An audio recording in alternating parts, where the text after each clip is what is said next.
Hi guys, Will Terry here, and I'm going to make another video called Should Artists Make Sample Images for Possible Assignments?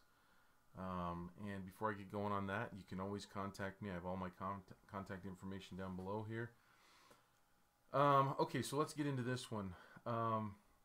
What I am talking about is, should an artist make a test image for a client or a publisher, someone asking you to do an image on the hopes that you'll get hired at a later time to do the main project. So in other words, or for example, maybe a client wants you to do a sample image, one of the images for a bigger project. Like maybe there's 5, 10, or 20 images for their project, and they want you to do one.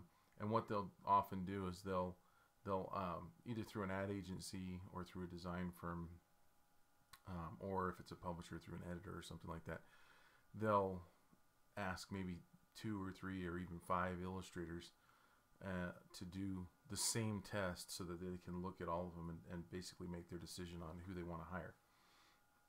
And this is very common in illustration, and I've heard a lot of people talk about it. A lot of people have different opinions on whether you should do it or not. Some say you should only do it if you're getting paid, and if you get asked to do it for free, that you shouldn't do it. Others have a different opinion on that, on whether you're getting paid or not. But I guess the biggest thing with this whole thing is, is it? I guess what I'm asking is, is that a good thing? Is it normal? And I think a lot of times artists don't really know. Now that I guess the markets have been so fractured with the internet, you get a lot of up and coming illustrators who don't really know what protocols are. So that's kind of what I wanted to talk about on this one. It is very common to be asked to do sample images. It's also very common to be asked to do them for free, and it's also very common to be asked to do them and to be offered money to do those. And usually the money isn't that great to do the sample image, but it's there as just basically a small compensation for the time that you're going to put in. And often you'll make more per piece if you actually end up getting the assignment. My personal take is I've done both. I've done some that haven't paid anything at all, and I've done a lot that have paid money. And I've actually gotten jobs from the ones that I had to do for free. I ended up getting the job. And I've also done some for free where I didn't get the job. Same thing, where I've been paid, got the job, been paid but didn't get the job. In publishing, it's a little bit more rare. Like I talked, if you could just follow my YouTube channel, I'm working on an assignment right now for Random House. It's a middle grade novel, and it's a cover and a bunch of interior full pages. And I was up against, I think, 3 or 4 other illustrators, and I ended up getting that one. But I didn't have to do a test for it. In publishing, I think they work with illustrators so often that they're used to looking at the portfolio, and they can tell based on looking at your portfolio whether you can handle the assignment or not, and whether they like it. They don't have to go that route usually, but there are some publishers that will do that from time to time. You'll find it more in advertising and more in design work and institutional work, working for corporations and things like that.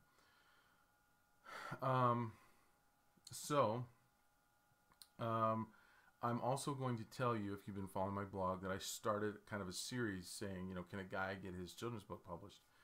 And I got the Random House job on top of that, which was slowing me down. And then I also got asked to do a test image for a really big job. In fact, if I get it, it will be the biggest job that I've ever gotten. And I've had some pretty big jobs before. And so I'm here to also say that I've been delayed again because I've been doing these test images, and I wanted to tell you a little bit about that. And I think it's really helpful to know what it's like out there in the workplace. That's why I like to share these things.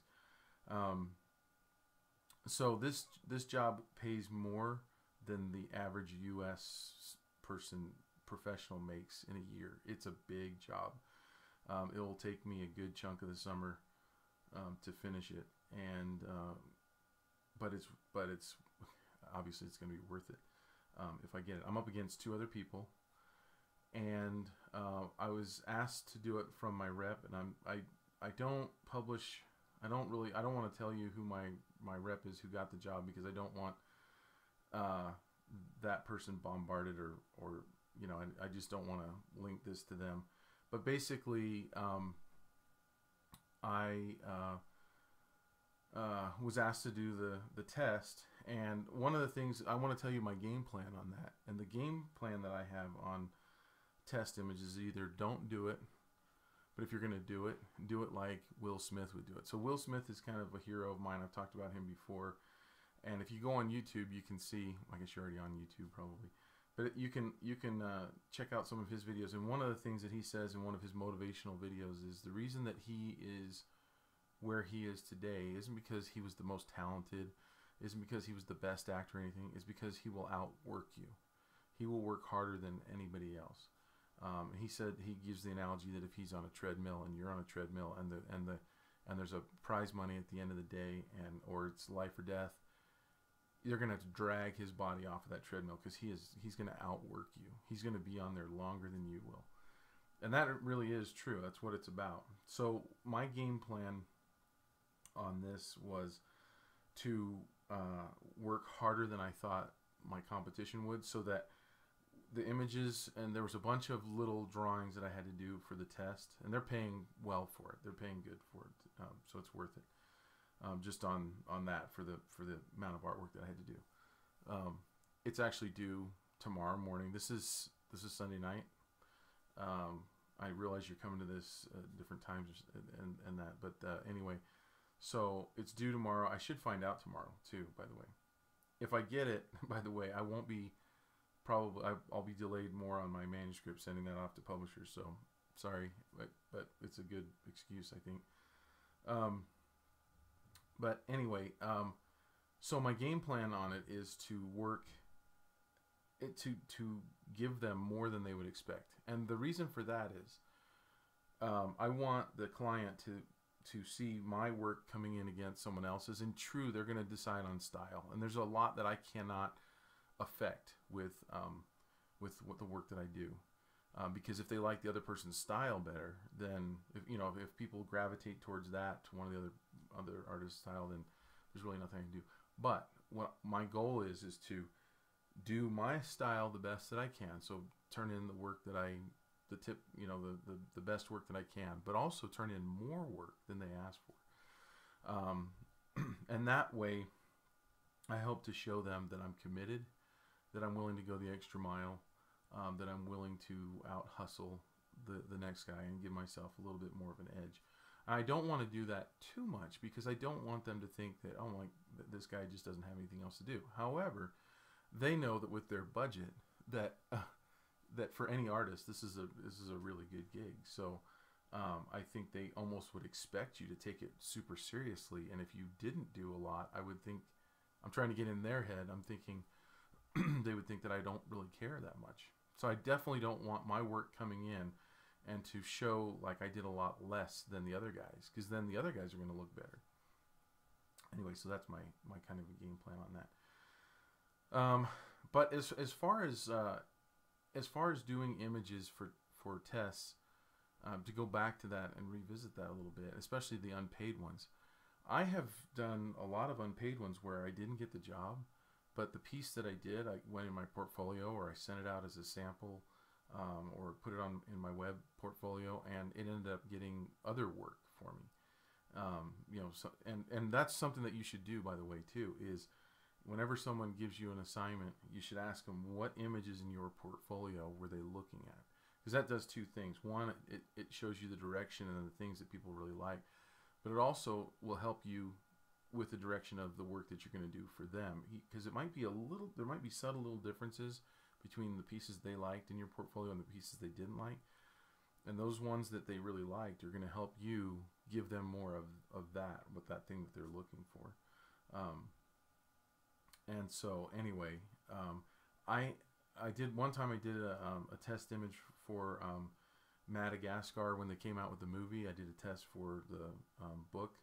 There was the children's book that came along with it, And that image, I didn't get the book, but I got a lot of work from that image that went into my portfolio. So I personally think that you know, the people that tell you should always be paid for the work that you do, I think it's short-sighted. I think that there's right now there's so much competition out there that, you know, other people are going to do it, and they're going to end, and one of them is going to end up getting the job, and that one job might lead to other jobs. And so I think if you have time, especially if you're trying to work your way into the business. Now, I'll be honest, I haven't done a free test image in many years now because I don't have to, and I probably would turn it down. Now, I think about this one with this huge budget. Would I have done it for free? Knowing if I think I probably would have still done it if I had known that there were only 2 other people up against it, giving me a good chance. If I knew, if I asked my rep and they said, well, there's going to be 10 other people doing it, then I wouldn't do it. I wouldn't put myself up into that narrow a margin. But anyway, I hope that this helps you to kind of think about those kinds of you know, those kind of issues when you're accepting or not accepting a test image. And I'm always excited and interested to read in the comments what you guys think about it. There's always people that bring up really good points that I didn't think of for making these videos, and I do read through them. I don't get to comment on all of them, and after they get about a month or 2 old, I don't have time to go back and see the other comments as much, but I do read and comment when I can, and I love the conversation. So if you have any comments, put them down below. And if you liked what you saw in this video, subscribe.